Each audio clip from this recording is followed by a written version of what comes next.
Welcome to my channel. ఇవాళ నా video వచ్చేసి వెజిటేబుల్ పులావ్ అన్నమాట.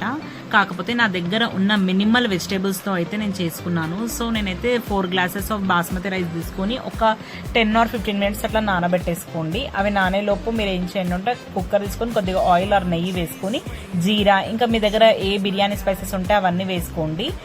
టేస్ట్ బాగుంటుంది. కాకపోతే ఎక్కువ స్పైసెస్ వేసుకోకండి, చాలా మినిమల్ గా వేసుకోండి. ఆ తర్వాత కాజు ఇంకా పచ్చిమిర్చి ఇంకా ఆనియన్ కూడా పొడుగుగా కట్ చేసినది వేసేసుకోండి. కొద్దిగా ఫ్రై చేయాలన్నమాట.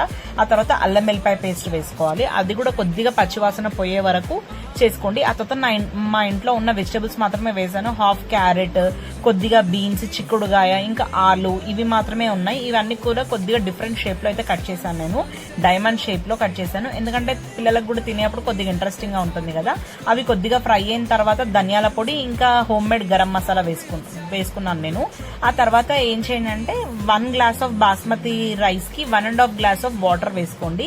ఆ తర్వాత వాటర్ అనేది కొద్దిగా బాయిల్ అయిన తర్వాత కొద్దిగా సాల్ట్ వేసేసుకొని బాగా మిక్స్ చేసేసుకోవాలి.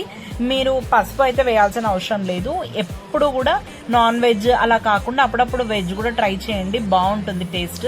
ఇంకా నానబెట్టుకున్న బాస్మతి రైస్ కూడా అందులో వేసేసుకొని జస్ట్ ఓన్లీ 2 విజిల్స్ మాత్రమే పెట్టాలి. ఎందుకంటే ఎక్కువ కుక్ చేస్తే ఓవర్ కుక్ అయిపోతుంది, అప్పుడు మనకు ఫ్లేవర్ అనేది మిస్ అవుతుంది. సో అందుకోసమని ఓన్లీ జస్ట్ 2 విజిల్స్ పెట్టుకుని ఇమీడియట్ గా తీసేసుకోండి. మా లంచ్ లోకి అయితే రైతా ఇంకా గ్రేవీ కర్రీ ఇంకా సైడ్ డిష్ గా ఆనియన్స్ ఇంకా పకోడా ఉండే అన్నమాట. మీరు లంచ్ కి ఏం చేశారు?